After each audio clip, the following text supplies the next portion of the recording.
அஸ்ஸலாமு அலைக்கும். Welcome to our channel. ரொம்ப நாளுக்கு அப்புறமா நம்ம சேனலில் வந்து ஒரு லாங் வீடியோ வந்து போஸ்ட் பண்ணியிருக்கேன். ஸோ கண்டிப்பாக நம்மளோட சேனலை நீங்கள் வந்து விசிட் பண்ணி பாருங்கள் அண்ட் மறக்காமல் சப்ஸ்கிரைப் பண்ணி வச்சுக்கோங்க. ஸோ இன்றைக்கி பார்த்திங்கன்னா சஹருக்கான ஒரு ரெசிபி தான் பண்ணுறேன். ஸோ இது வந்து மட்டன் 1/2 கிலோ எடுத்திருக்கேன்.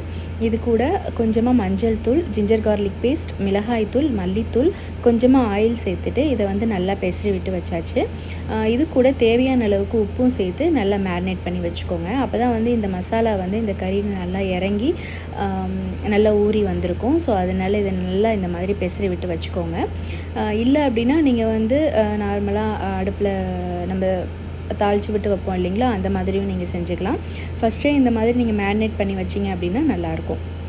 ஸோ ஃபஸ்ட்டு குக்கர் அடுப்பில் வச்சுட்டு கொஞ்சமாக எண்ணெய் சேர்த்துட்டு அதில் பட்டை, ஏலக்காய், கிராம்பு, அப்புறம் வரமிளகாய் 2 இதுதான் வந்து ஆட் பண்ணியிருக்கேன்.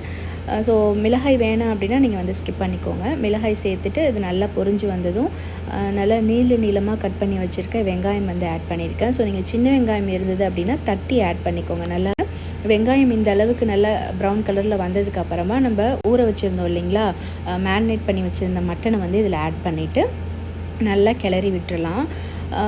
இது வந்து தண்ணி நம்ம இப்போ வந்து ஸ்டார்டிங்கில் ஆட் பண்ண தேவையில்லை. இது நல்லா சிம்மில் வச்சு கிளற தண்ணி இதிலேருந்தே வந்துடும். ஸோ அதனால் நல்லா இந்த மாதிரி அடுப்பை சிம்மில் வச்சு நல்லா கிளறி விடுங்க. நல்லா ஓரளவுக்கு வெந்ததுக்கு அப்புறமா நம்ம கொஞ்சமாக தண்ணி சேர்த்துட்டு இதை வந்து நம்ம விசில் விட்டு இறக்கிக்கலாம். ஸோ இந்த அளவுக்கு தான் நான் தண்ணி சேர்த்துருக்கேன். கறி மூழ்கிற அளவுக்கு கூட நீங்கள் வந்து தண்ணி சேர்க்க தேவையில்லை, கொஞ்சமாக ஆட் பண்ணால் போதும்.